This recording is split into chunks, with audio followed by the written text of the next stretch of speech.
So we're back again. We've had a little break, got to scratch our nose and blow our nose and have a little drink and talk about something. We were talking off air about the concept of you're going into a managed account type of thing. And I think we sort of figured out you'd have to have like 200 people at $50,000 each to make to that, make it or worthwhile. 400 at $25,000 each, but there'd be a mix and so on. Yeah.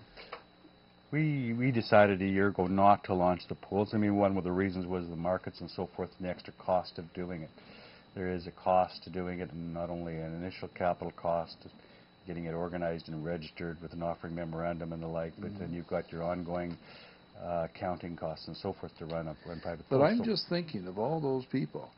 I mean, understand, 67,000, 69,000 people got TN visas last year. Yeah. And we're leaving the country with lots of times rather small amounts of money stuck in their RSPs, Right. and they didn't want to cash them in. They didn't want to do it. Nobody looks after Right. them. There's a real niche market. Now, is there a problem with charging a $200 a year fee or something for that? I mean, self-administered RSPs back in 1972, guys like Sam Bellsberg, Right. were charging I'm trying to remember the name of this trust company, First City Trust, that's what it was. Right, First City, sure. Yeah, Sam was charging $300 to manage a self-administered RSP. Right. And people were going in and putting $1,000 into a self-administered RSP and having a $300 Right. management fee. Yeah. So can't you charge? Well, let me just maybe back up here a little bit. We can handle those accounts. I mean, we typically have a $50,000 minimum. Okay. But what we say is basically anything under $200,000 to get, for a bunch of reasons. One, for simplicity of asset management, for cost-effective asset management, for you. I mean, if we had say even a $100,000 account, and we hold anywhere between 20 and 30 securities in an account to get adequate diversification. Okay. The cost of even managing, even at the very cheap institutional execution rates we get, would be overwhelmingly costly for an account of that size. So we've basically said, and we say this on our website, is that we'll take an account under $200,000. We'll manage that account. We're not sort of halfway to using pools. We'll use exchange-traded funds.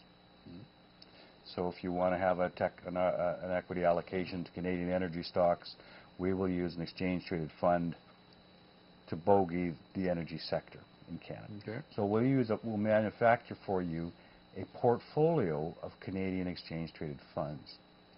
So we can easily do that with the availability of various ETFs, exchange-traded funds today. Yes. Why ETFs? Because the average expense ratio on a Canadian equity mutual fund, for example, when we could use mutual funds, and we do occasionally. But as you may know, the average expense ratio on a Canadian mutual fund these days, equity, is almost 3%. I think the average is 282, I last saw on the globe here. So basically, you're paying most mutual fund companies almost 3% to manage your money. You don't see it. Right. Because it's embedded in the expense in the fund itself, right? But it's charged monthly usually.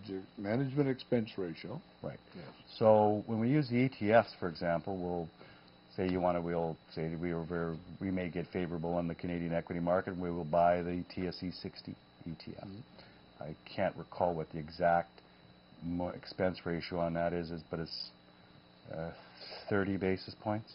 Very small. 1/3 of 1%. Yep. So we don't upcharge for these sizes of accounts. We charge our regular management fee if you're a U.S. citizen, U.S. person, 1.5%. And basically, the only difference is that we'll manage your account using these types of investments rather than individual securities. Okay. For a couple of reasons, but it answers the issue. Can we handle that kind of business? Yes, we can, and do we? Why? For adequate diversification and portfolio management, and we're not going to charge $300 like what would 1% of 5,000 is only $50, isn't it? Right. And 1% of 50,000 would be 500. Well, let's put it this way: you have an RSP, you move down to the States, and you've got the average Canadian equity fund. Yeah. You look in and do a cost analysis on what that's going to what that costs you. Arguably, you have a deferred sales charge on that, or maybe not. but you have an expense ratio. Let's just forget the commission, the front end or the back end commission you paid to buy that mutual fund. If you're going to pay inclusive of transaction costs, remember, MERS often do not include the transaction costs in a mutual fund, right? So that's transaction costs are on top of that. Again, you don't see it because it's not transparent. But you're, for argument's sake, let's say you're getting pretty close to 3% for most major Canadian equity funds. So if you've got $100,000, you're paying $3,000 in management fees. Per year? Per year. Wow. On That's a lot of money. Right. So in our case, for example, we will do it. So we're not charging more, we're charging less. We're charging you 1.5%. Right. Right. Plus execution. Yes. But we're executing for $29 per transaction or less. And if we assemble a portfolio, we might change it, the asset mix 2 or 3 times a year to take, to adjust for market circumstances.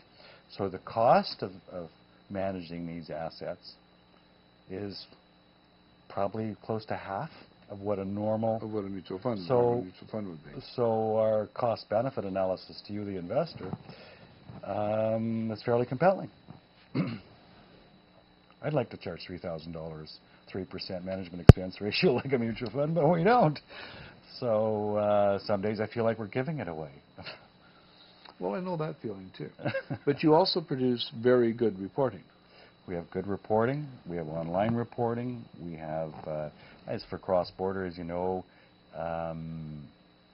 you have to keep pretty good records because of the taxes. Far more reporting requirements, and so particularly with the internal earnings on RRSPs and the internal earnings on your RIF. If you've got a RIF account or an RRSP account, you've got to keep internal earnings, so you have to report them on Form 8891 to the U.S. government. And if you don't report them, the penalty, do you know what the penalty is? 10,000? No. The penalty for not reporting the internal earnings of your RIF. Go ahead. On Form 8891.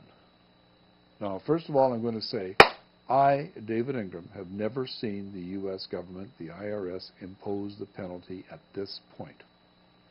I've never seen it imposed.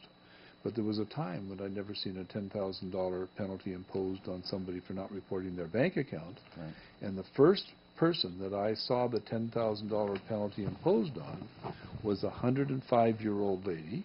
Right, I remember you saying it. And the second person I saw it imposed on was a 68-year-old lady, who both were totally innocent of trying to avoid anything. Yeah. So when they decide to impose these penalties, if you don't report the RIF, your RIF or your RRSP, and you have one, and you're a U.S. citizen living in Canada or a green card holder living in Canada, or you're in the States, you were up here, you worked for 10 years, you have an RRSP, you can move back to the States, to California or Chicago or whatever, the penalty for not reporting the internal earnings of your RRSP is 35% of whatever's in the RRSP plus 5% for every year you didn't report it.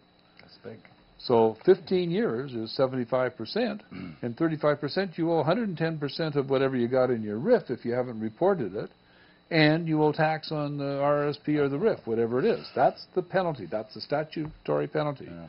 It's just like the parking ticket I got for being parked out in front of my house today. It was a snow-colored car, and the parking meter guy put it. Well, then you, as a client, you'd love our reporting, because when you open an account with us, basically every transaction from the date you start the account, you deposit the money, you transfer the assets in, and so forth. There's a record for every purchase, every sale. Get this, we can actually articulate on any purchase or sale the exchange rate on that day for Canadian to U.S. Beautiful. We can, at the end of the tax year, we can give you a list of your accountant, a list of the activities on, basically take it offline, PDF it, or export it into Excel, send it right to the accountant, whether it's a capital gain loss, all interest, all dividends, all distributions. Whether it's in an RRSP or not in an RRSP. Okay. I have another thing I just want to ask you about, sort of